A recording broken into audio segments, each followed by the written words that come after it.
It's the dictionary. It's the dictionary. It's the dictionary. It's the dictionary. It's the dictionary. It's the dictionary. It's the dictionary. Oh, hello, word nerds, and welcome to the dictionary. I am Spencer, and I am the host who is bringing you just all of the English knowledge everywhere all at once. Okay, let's jump into the first word. Now, this word, just a few days ago, I was driving down the road. Just driving down the road in my little Model T pulled by a horse, and I was like, look at what the huh?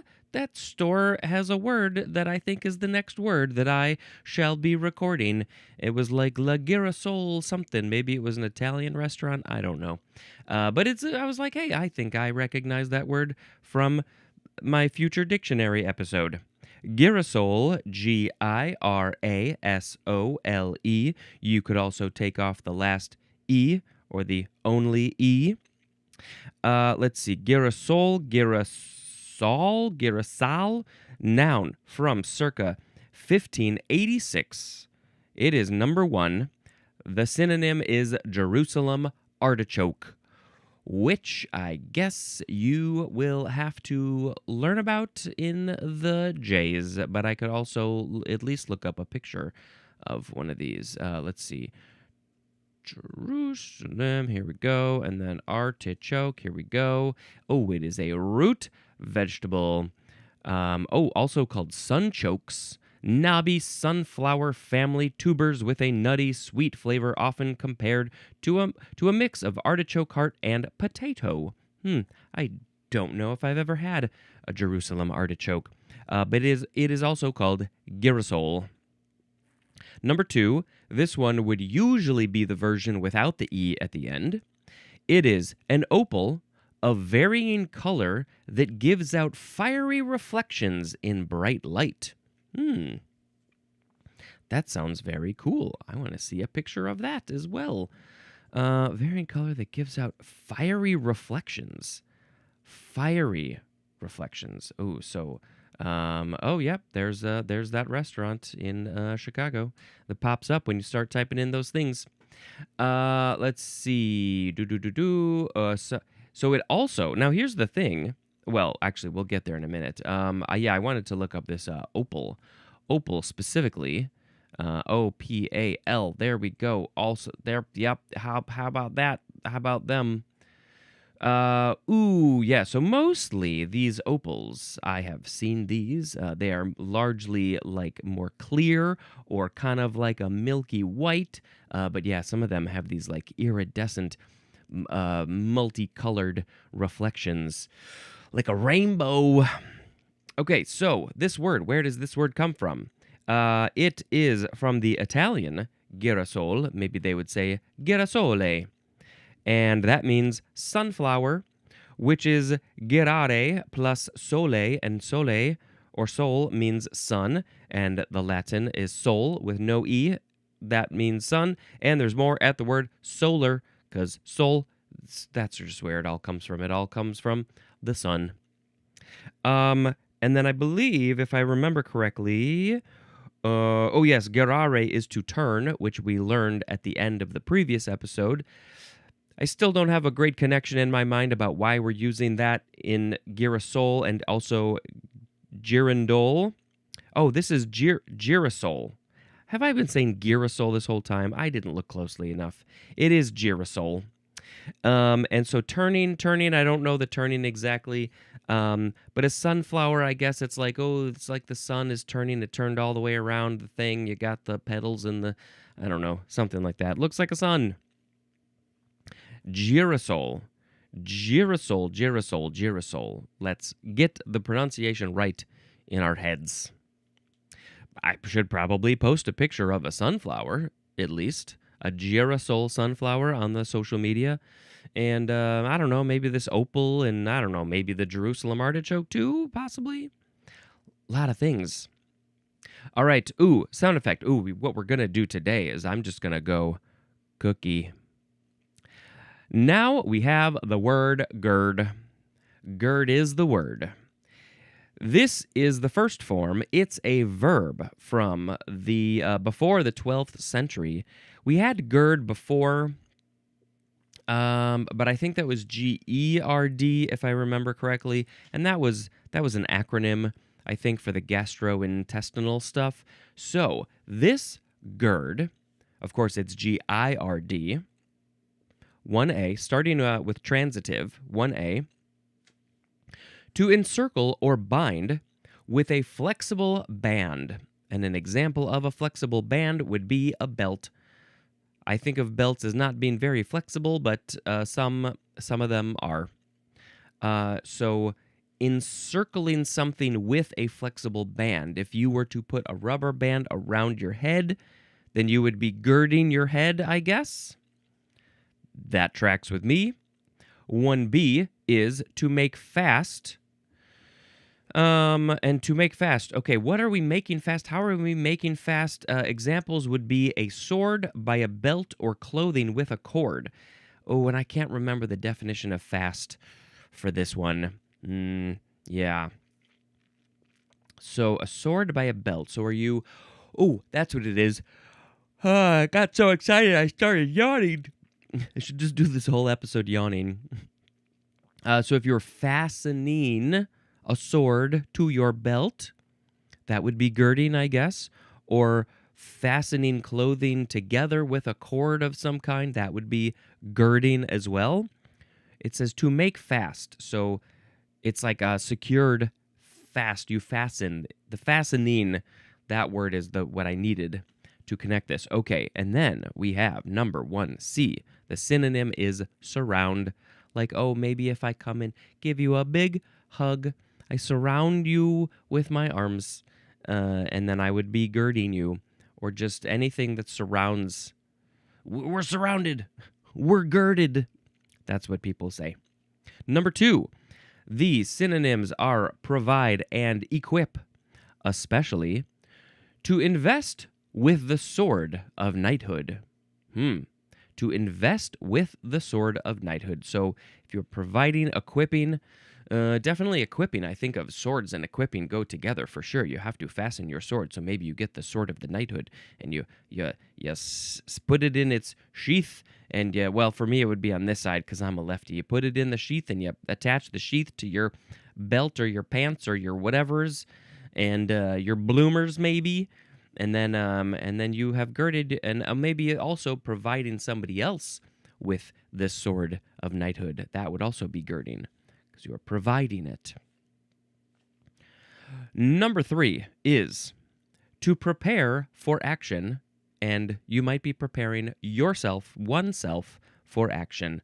So when you know that you're about to go into action, get some action, you have to prepare yourself. You have to gird yourself. What are the types of things that you might do when you're preparing for action? Well, of course, we have talked about fastening the sword, equipping yourself, those sorts of things for sure. And maybe you need to do some jumping jacks. Maybe you need to do some stretching, maybe some dynamic stretches. I'm lifting my knees up to stretch my knees and my hips. We're about to do some action, so we gotta gird. So it seems like it was all about binding, and then it had this sword, largely this sword etymology, evolution, and then it was like, we're just gotta prepare ourselves. Go get girded. Okay, now intransitive is to prepare for action. Just anything. Prepare something for action. It's going to get some action. You got to prepare it. There is a phrase, gird one's loins. Oh, hello. Hello, dictionary. We got to prepare our loins for, of course, possibly the action, or maybe this is something completely different. What does it say? Tell me what you say. To prepare for action, or also muster up one's resources. Well, obviously, between the definition and the phrase, this could very easily go into a sexual area. Your loins. You are preparing your loins. You are mustering up your resources. Come on. Down there, I'm looking at my loins. Let's muster up those resources down there. But I think more so, it's probably literally just going to war or something. What are your resources when you're going to war? I don't know. It's weapons, and maybe if you got some sort of gun types of things, those gun things. You got to get some ammo, maybe shield, armor. I don't know what else people do. Protection of some kind. You got to get all your resources together, and then you got to prepare them, and then you got to strap them to yourself. You got to gird them to yourself, because you are girding your loins. Have you heard of this phrase before? I have not. All right. Well, where does this word come from? It is from Old English girdan, akin to the Old English gyard, which means yard, and there's more at the word yard with a Y. And I do vaguely remember there has been at least one other G word that had a similar thing with the letter Y. I can't remember which one it was.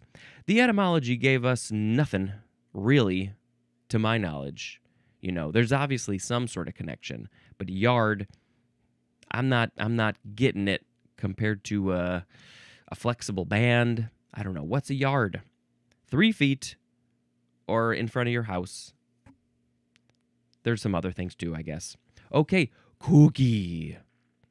Now we have the second form of gird. This is a verb from 1546. First is transitive, which is to sneer at. The synonym is the word mock. So if you are mocking somebody, sneering them, making fun of them, you are girding them. And then intransitive, the synonyms are gibe, Gibe. Oh, what is that word again? We just had that not very long ago. I could go back just one page to find out what gibe is. And is it even pronounced gibe or jibe? Probably jibe. Oh, yes. When you pronounce it that way, that makes more sense. Utter taunting words, deride, tease with taunting words. Yeah, so that makes sense. Jibe. I'm jibing you. Railing, that's another word that, like, I don't know, feels a little old school, but it's kind of like very similar to jibing, mocking, taunting, railing. So this version of the word gird is from Middle English, and it means to strike or thrust. So seems like it's still connected to the first form with all the sword talk. We had so much sword talk. Here's sword talk with Spencer. Spencer sword talk. But this is taking it into a little bit of a different direction. Striking, thrusting, actually using the sword, maybe literally, but also it then became more of a metaphorical kind of not literal sword thrust, but thrusting with my words, striking you with my words. Ooh, I'm giving you some bad words to make you feel bad and maybe make myself feel better. Striking with words. Gird. So I don't know what other etymology there is. Cookie! Now we have the third form of gird. It is a noun from 1566. It is a sarcastic remark. A sarcastic remark is a gird, and I see that being similar to the previous entry of the mocking and jibing and railing. And yes, I think many of those would be sarcastic remarks, possibly. Girding with a gird after you have girded your loins. All right, now we have cookie. It's the word girder. Girder. That reminds me of the rural juror. This is a noun from 1611. It is a horizontal main structural member, as in a building or bridge, that supports vertical loads and that consists of a single piece or of more than one piece bound together. Ooh, well, that is the trick right there. That is the thing that is making us connect this to the first form of the word gird. It's a piece or many pieces or multiple pieces bound together to hold up this thing. It is a very important piece in the engineering of this whole building or bridge, and girders are important. And I feel like, is there something? I don't know. There's something in my brain with the word girder. I mean, I think these are your typical I-beam girders. If you look at them down from the one end, they look like an eye because they got a flat piece on top and a flat piece on bottom and then another flat piece in the middle that's perpendicular to the other pieces. But if you rotate it, you could be like, it's an H-beam, but it goes in like the eye. There's a difference between a beam and a girder. What's the difference between a beam and a girder? I don't know. I can't really see what that image has to tell me. But that's what it is. We wouldn't have buildings and bridges if we didn't have girders. Well, a word that sounds sort of similar, cookie, is the word girdle. Very different. It is the first form of girdle. It is a noun from before the 12th century. Number 1, something that encircles or confines. As we have a couple of sub-definitions, but first I'd just say that this is similar to the word gird, because the first one was encircling, binding with a flexible band, and a girdle is this thing that encircles or confines something. And so yes, we obviously, right off the bat, see a similarity to gird. And of course, this word is girdle, so that's probably the etymology. And then, so something that circles or confines as 1A, an article of dress encircling the body, usually at the waist. Usually at the waist, because I guess that's sometimes potentially the skinniest part, and so then you're like, well, let's put on something to just suck in all of those guts and things, and I don't think a girdle would do so much for me unless you obviously pull them real tight, and then it does something, and then all your stuff gets squeezed, and it's very, very uncomfortable. I rewatched Tight and Nerdy recently. That is the documentary about the burlesque troupe that dances to Weird Al, and there was one person who spoke very specifically about a girdle and taking off the girdle and releasing, and there's a lot of feelings about girdles from the past and now. I think some people really love it and embrace it, and then other people are like, that is a symbol of some stuff that I don't like, so I want to get rid of it. So yes, it encircles the body, usually at the waist. That's 1A. And then 1B is a woman's close-fitting undergarment, often boned and usually elasticized, that extends from the waist to below the hips. So this one is much more specific in its definition than the previous one. Well, undergarment, you wear it usually under your clothes, but some people are like, I'm going to wear it right on top. Boned. So yes, back in the day, I don't know about still today, they would literally have bones in them, probably maybe rib bones or something from other animals, to keep it very hard. But then the rest of it was elastic or flexible enough. We've seen in movies, they pull those strings in the back to get it really tight. And there's literally bones in there. From the waist to below the hips. Now, that's a very small region, I guess. But I feel like a lot of times they go up pretty high, too. Have you seen, I should post a picture of this. There's at least one woman, but multiple women who would take girdles to the extreme so much that their waists were like so skinny. Just a handful of inches around when they would wear these. I just can't. Like, how does your body even work when you're squeezed so much? Yeah. Okay, so then we move on to 1C1. The synonym is shoulder girdle. And then 1C2, the synonym is pelvic girdle. And I don't really know what the difference is, other than one's at the pelvis and one's at the shoulder. What is a shoulder girdle? That I don't know. Number 2, the edge of a brilliant. I hate it when we use brilliant as a noun. I get very confused. The edge of a brilliant that is grasped by the setting. And it says to see the brilliant illustration, which I believe would be about diamonds and stuff like that. So let's go back to the brilliant illustration. Oh, we're so very close. Right over here. Here we go. The brilliant. I mean, it's a gem. That's what it is. And so the edge of a brilliant that is grasped by the setting. And let's see, there's that number 1 is the table, number 2 is the bezel, number 3 is the girdle. Oh, here we go.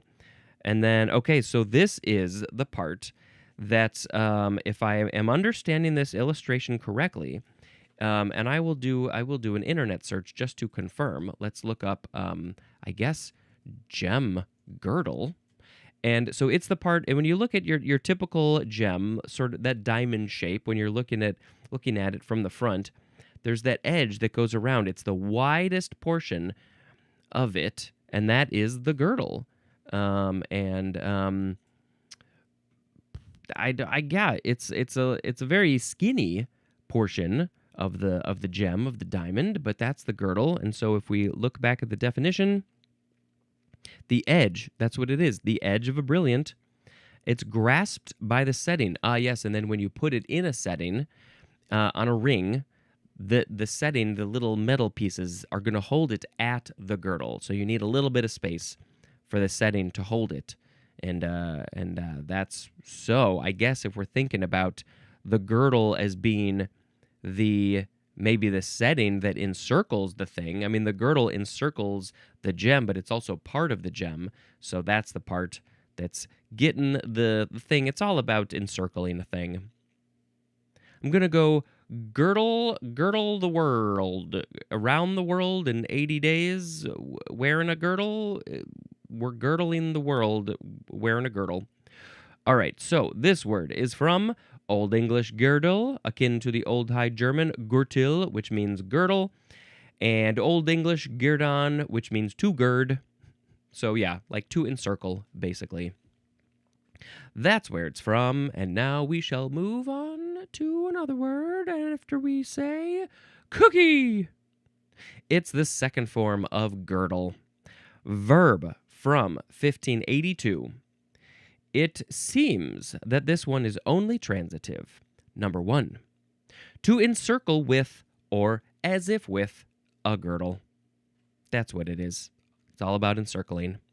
Number 2, to cut away the bark and cambium in a ring around, usually to kill by interrupting the circulation of water and nutrients. That was something that I was not expecting, and also the length of it. So it's probably on a plant that you're doing this to. You're cutting away the bark and the cambium in a ring around a plant. So are you literally just cutting away a ring of just a little bit? It's usually to kill by interrupting the circulation of water and nutrients. Okay, so you are trying to kill the plant? Is that what you're trying to do? You're like, this is an invasive species, and we don't want it living, but we don't want to cut it down, so we're just going to cut out a chunk of it so the nutrients in the water can't move up. They just stop right below the girdle that I have created. Now I feel like I got to look up girdle plant. If I can find the damn N. Here we go. Interesting. Yeah. Girdling a plant involves removing a complete ring of bark around the trunk or branch to interrupt nutrient flow between roots and leaves. This technique, done with a knife or tool, is used to kill unwanted trees, manage invasive species, or force fruit-bearing plants to produce larger fruit. Oh, we did talk about that not that long ago. I don't remember what the word was, but it was something about somehow making something think that it's closer to death, so it's going to make bigger, better fruits.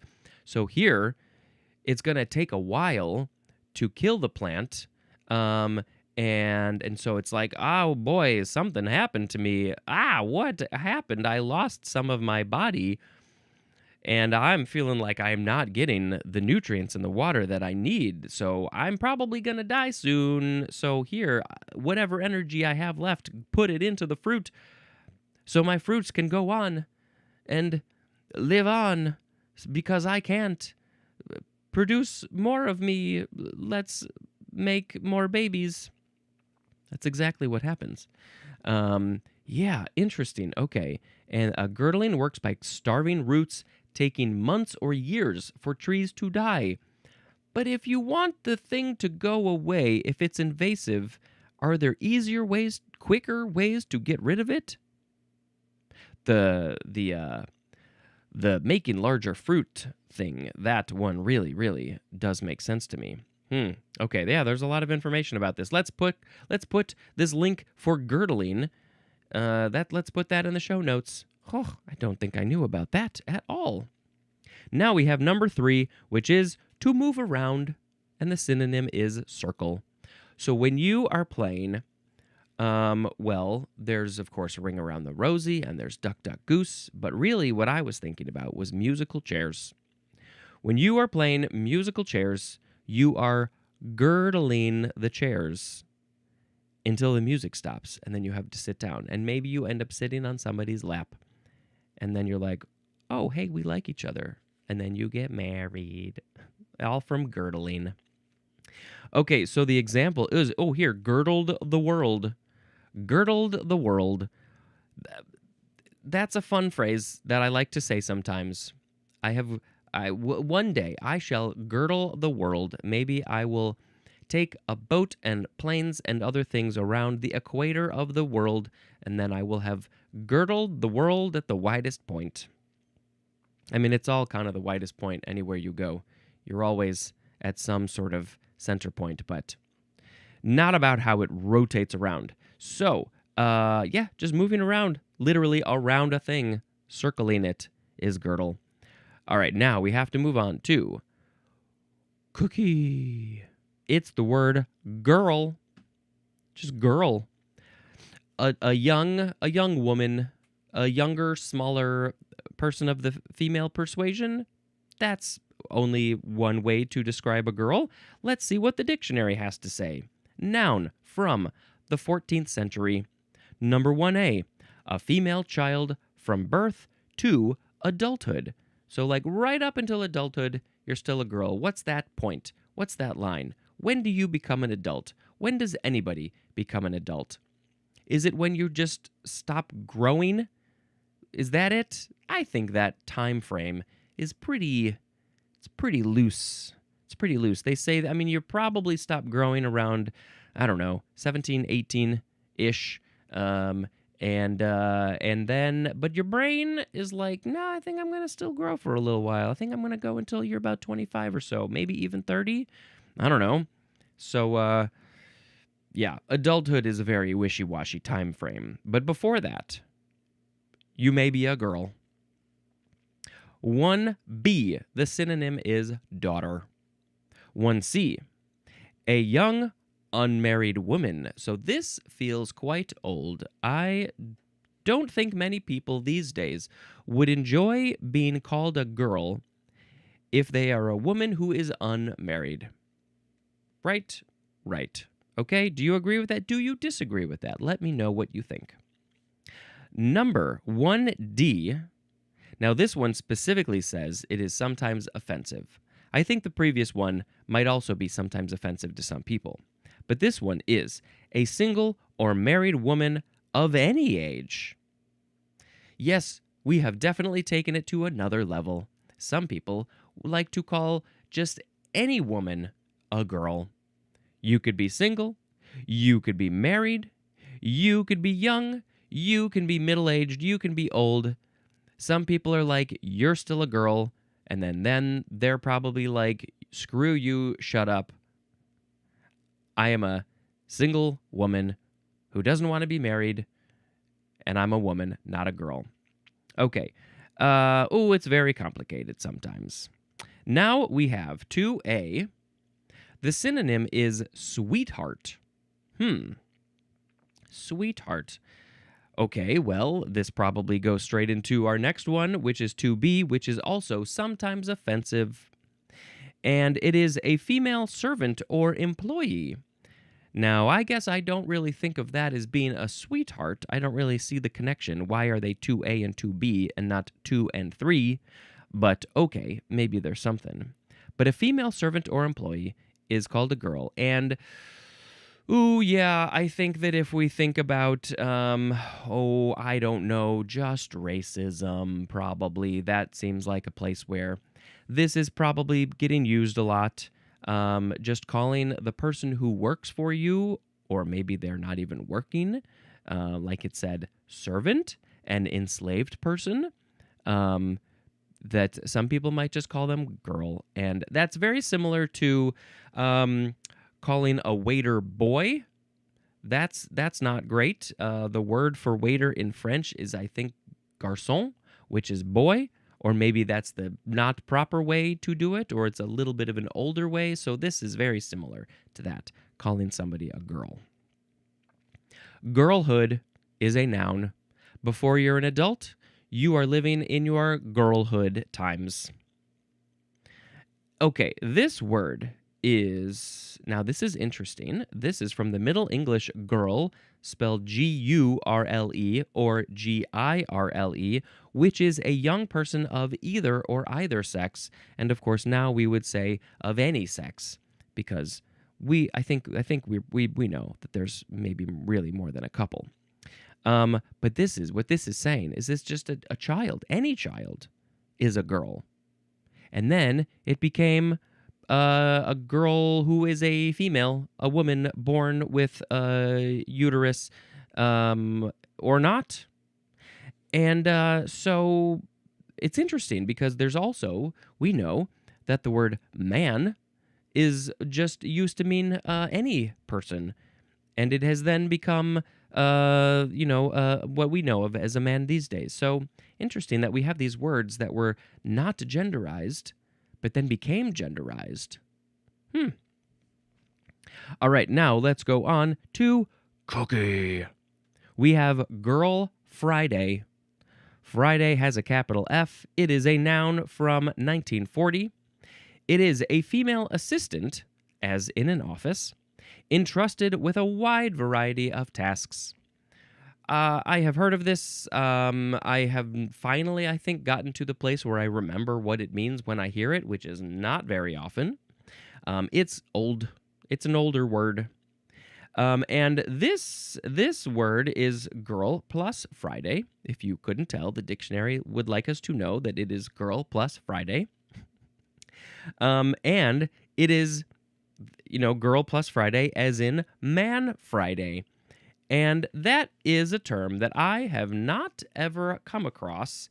And it's interesting because then, of course, that makes me think that Girl Friday was much more common. So, and I'm wondering now, is a man Friday a man who works in an office who is doing a variety of tasks? Let's go to man. Oh, look, there's a manatee. Man Friday is somewhere over here. Here's Man Friday. Yeah, pretty much somebody who works for somebody. Let's just say that. So, and it has its own etymology, and which we will get to in the M's. You're not allowed to know about that right now at all. But yes, there is a reason for Friday, and it might not be what you expect or think. All right. Girl Friday, assistant, probably not a word that we should be using anymore. Oh, what is the sound effect? The sound effect is cookie. We now have the word girlfriend. Noun from 1859. Number 1, a female friend. Number 2, a frequent or regular female companion in a romantic or sexual relationship. Let's see. I think it is more often that you will hear, of course, I'm going to be a little genderized here. It's more common for you to hear a woman say that she has girlfriends, or a girlfriend and I, or my whatever, something like that. We went out, we hung out, blah, blah, blah.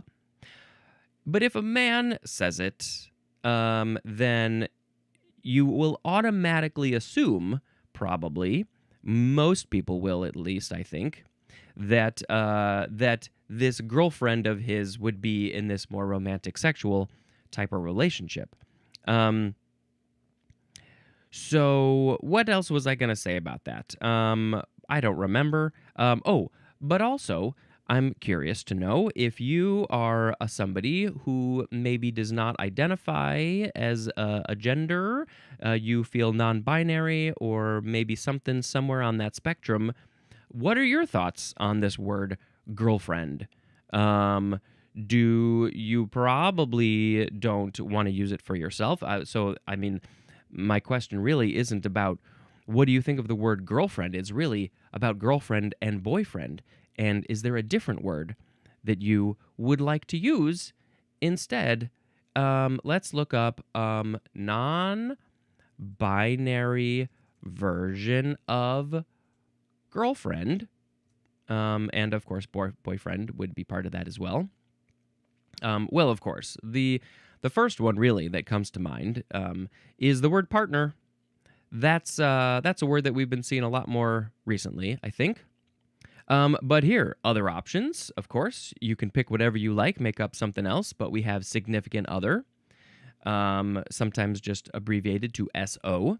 There's also soulmate or my person.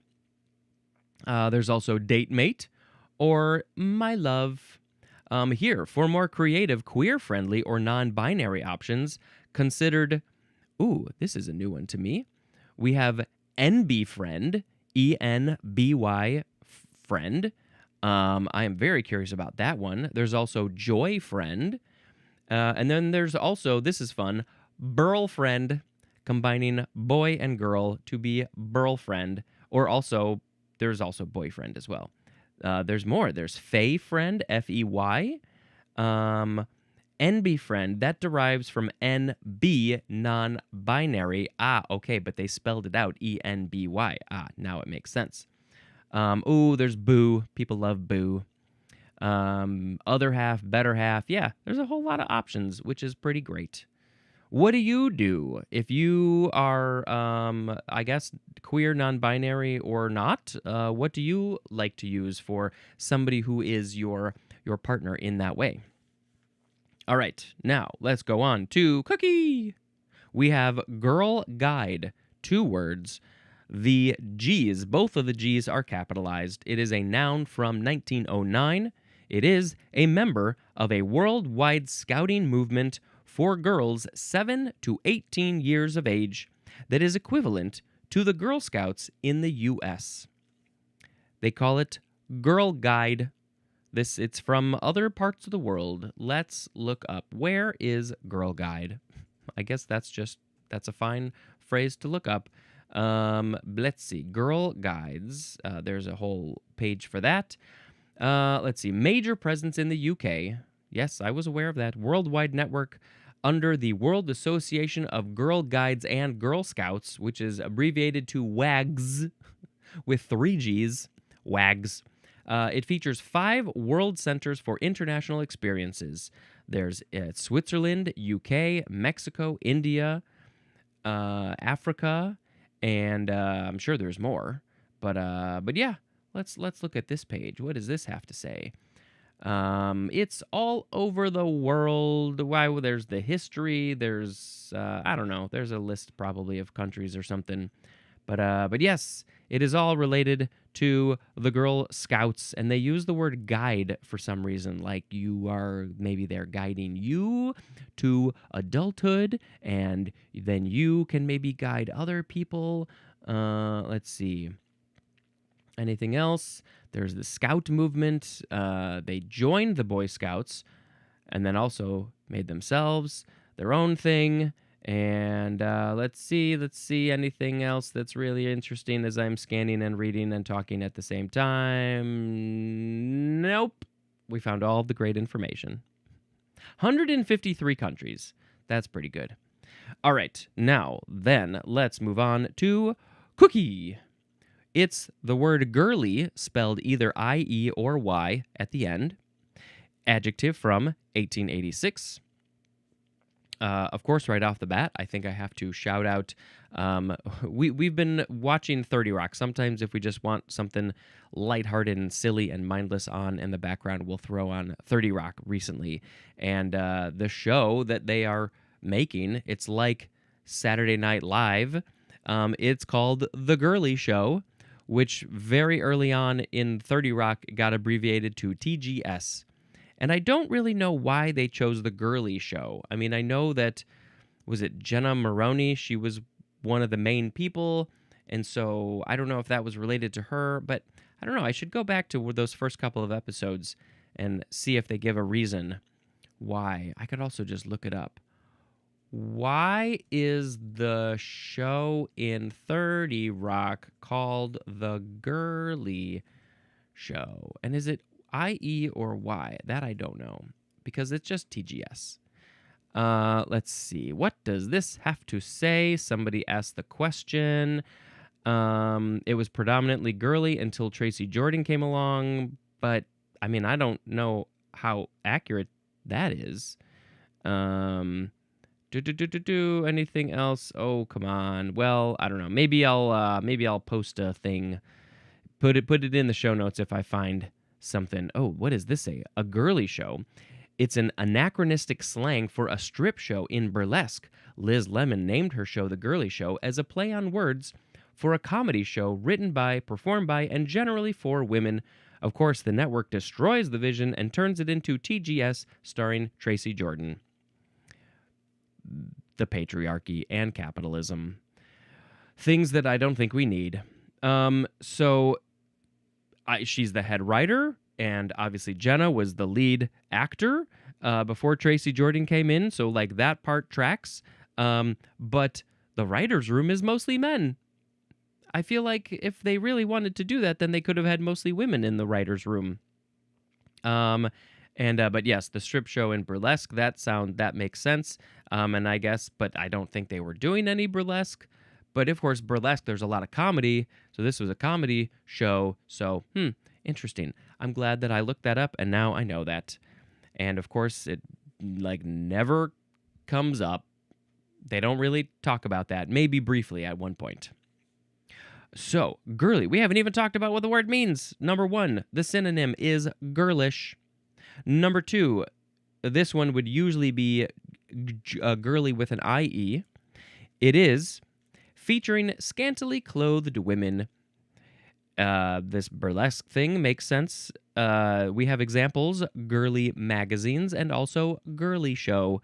So, those magazines, those shows, they have women who don't have a lot of clothes on. And some people like to look at that, and that's fine. So, then we mentioned the word girlish in number 1. What's girlish? Cookie. It's our next word, our next entry.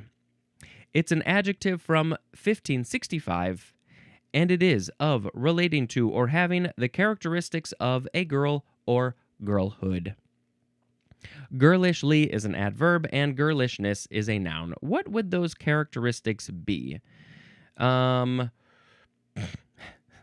see Madonna mentioned here. I guess maybe her tour in 1993 was related to the Girly Show, and so maybe women of a certain age, one of the characteristics when they were a girl would be listening to Madonna. Okay, so then we move on to, so they would be very girlish. Cookie. We have Girl Scout. 2 words, the first letters are capitalized. Noun from 1919. This is a member of any of the scouting programs of the Girl Scouts of the United States of America for girls age 5 through 17. That is very specifically calling out the group in America. But I think as we saw when we were looking up the Girl Guide, that there are Girl Scouts in other parts of the world. Because I do know that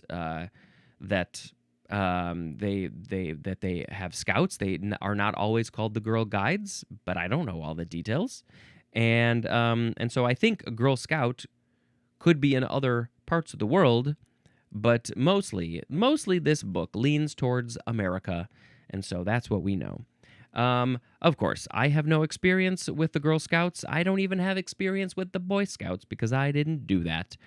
But, of course, the first thing that most of us think of when we think of the Girl Scouts is, of course, cookies. Now, that is not the only thing that they do, but that seems like, to the rest of the world, the rest of the people who are not part of the Girl Scouts, it seems like the only thing that they do. And you know what? That's okay, because we like cookies. Humans love cookies. That is one of the facts of the world that I know, that humans love cookies. Some people call them biscuits. Those people are wrong. Okay, so Girl Scout. But of course they do other things. They do lots of things. Let's look up. What do the Girl Scouts do? It filled it in for me. Thank you. Girl Scouts of the USA is a leadership organization for girls that builds courage, confidence, and character through community service, outdoor adventures, STEM activities, and life skills training. Members earn badges, sell cookies to learn entrepreneurship, camp, and work toward prestigious awards like the Girl Scout Gold Award. These are all very good things. They're learning outdoor adventures like camping, hiking, canoeing, horseback riding, rock climbing. They're doing STEM and life skills. There was not STEM skills earlier in the days. Like building robots, coding, digital photography, financial literacy, and cooking. This is like life school that regular school doesn't give people. Entrepreneurship, running the cookie program, the largest girl-led business in the world, community service, which is volunteering at food pantries, cleaning up parks, leading take action projects to make a sustainable impact. Oh, so many good things. So many good things. All right, now let's go to our last word, which is cookie. No, it's not cookie. It's the word, how would you pronounce this? Girn? Girn. I think it's maybe something like girn. It's an intransitive verb from the 12th century, and it is chiefly Scottish. The word girn just sounds Scottish, doesn't it? Girn. Maybe that's how you have to say it. Oh, come at me, Scots. Tell me the proper way to say girn. The synonym is the word snarl. So like I'm snarling at you, girn. Don't you girn at me.